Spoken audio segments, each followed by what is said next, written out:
General Ejaz वान साहब, sir आपको लगता है कि मौलाना साहब और नून लीग जो है वो इस्तीफों पे इतने बज़िद क्यों थे? क्या उनको कोई डर था, खौफ था, शक था कि ज़रदारी साहब उन्हें आखिर में धोखा दे सकते हैं? वैसे जैसे कि भी भट्टी साहब भी कह रहे थे, ज़रदारी साहब ने पीडीएम का आर पार तो कर दी है। थैंक यू पारस। देखें, अगर हम हकीकत की आंख से देखें तो जो आपने पहले अपने इंट्रो में एक सवाल किया था ना कि ये इक़्तिदार की सियासत करते हैं या आवाम की, जी आवाम कोई भी सियासत नहीं करता, सब अपने इक़्तिदार की करते हैं और इक़्तिदार में भी चंद खानदान है जिनका कब्जा है वही करते हैं। ठीक। या जब डिक्टेटर्स आ जाते हैं तो वो अपने इक़्तिदार को तूल देने की सियासत करते हैं। अवाम की सियासत 22 करोड़ अवाम के लिए कोई भी नहीं करता और सियासतदान अपनी जाती सियासत और खानदान की सियासत करते हैं। इसके अलावा आपने जो सियासतदानों की फिर बात की है सर, कहा यह जा रहा है ज़रदारी साहब ने जो पीडीएम के इजलास में तकरीर की थी और फिर जो मीडिया पर उसको लीक भी करवाया गया है, तो ये वो इजलास से बाहर कुछ लोगों को पैगाम दे रहे थे कि मैं आपके साथ हूँ। क्या ख्याल है, ये पैगाम पिंडी वालों के लिए था या इस्लामाबाद वालों के लिए था, और इस पैगाम को कैसे देखा गया? पिंडी वालों के खिलाफ न कोई रहा है, न कोई है, न कोई होगा, क्योंकि पिंडी वाले जो हैं वो इस मुल्क की अगर किसी को सलामती का मशवरा देते हैं, इक़्तिदार का जो इस वक्त एनवायरनमेंट है, अगर कोई इंटेलिजेंस बेस्ड इंफॉर्मेशन देते हैं तो वो उनकी ड्यूटी है, वो उन्होंने करना है। अगर वो सियासत की बात करते हैं तो इन पर फर्ज है कि सियासत की बात उनकी माननी है। ये इनका वतीरा बन गया है। अगर यूसुफ रजा गिलानी इलेक्शन जीत जाता है तो पिंडी वाले न्यूट्रल हैं, आपारा न्यूट्रल है। अगर वो सेनेट में हार जाते हैं तो फिर वो न्यूट्रलिटी खत्म हो गई, फिर वो बीबी मरियम शोर करना शुरू कर देती है कि फिर उन्होंने बचा लिया है। एक ट्वीट किया कि इमरान खान का मुतबादिल तैयार किया जा रहा है, ये किस तरफ इशारा है? सवाल इसलिए कर रही हूं, वो बिलावल की बात कर रही थी ना, उसने बिलावल को ये मैसेज दिया। देखो, एस्टेब्लिशमेंट की तरफ इशारा मैं जब से होश संभाली है यही देख रहा हूं। जो हार जाए उसको एस्टेब्लिशमेंट ने हराया है, जो जीत जाए उसको एस्टेब्लिशमेंट इक़्तिदार में लेके आई है। ये कब तक चलेगा और क्या मुल्क के लिए कौन बात करेगा? तासुर है क्यों?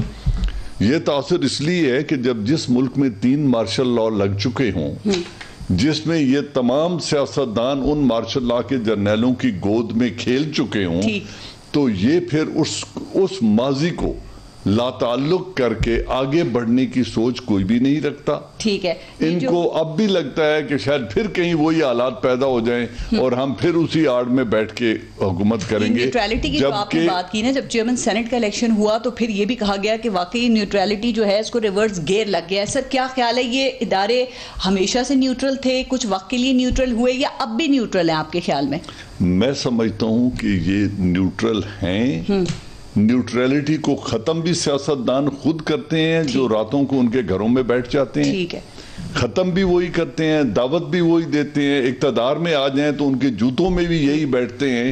अगर ये न्यूट्रलिटी को खत्म करना चाहते हैं तो आईन में प्रोविजन मौजूद है, उस पर अमल करें और खत्म करें। अभी यूसुफ रजा गिलानी जब नेशनल असेंबली में जीत गया है तो इन सब ने कहा कि एस्टेब्लिशमेंट न्यूट्रल थी। नहीं, पीपल्स पार्टी ने हारने के बाद भी कहा कि एस्टेब्लिशमेंट न्यूट्रल थी उनके चेयरमैन सेनेट का इलेक्शन। तो जब न्यूट्रल थी, नहीं मान रही थी। तो ये मैं यही कहता हूं ना कि असल में झगड़ा इनका है, एक दूसरे को न्यूट्रलाइज ये करना चाहते हैं। ठीक है सर, ये हलीफ नहीं है, हरीफ हैं।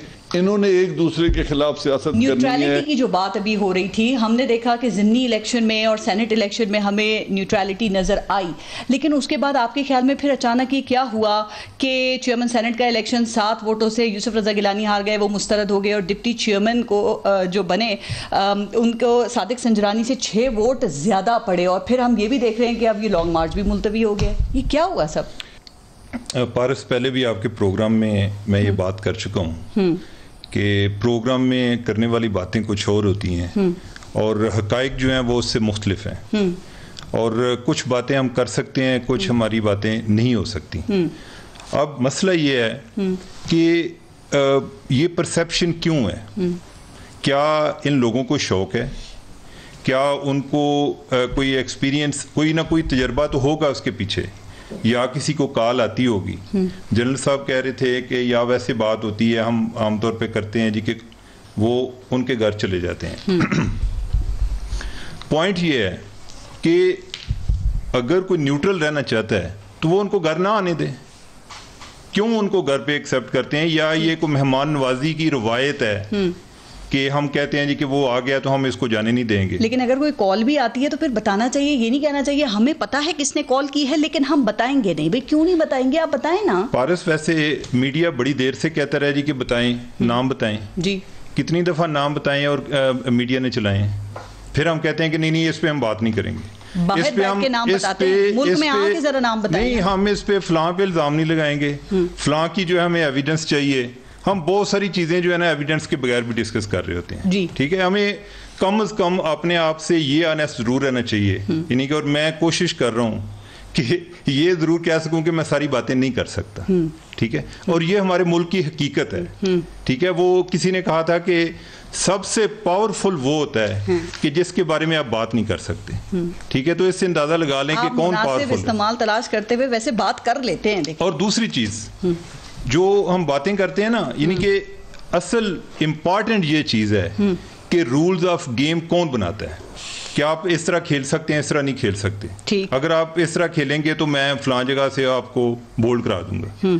तो वो रूल्स ऑफ गेम जो है ना, वो जो उनमें सब में ताकतवर होता है ना, वो ही बना सकता है। ठीक।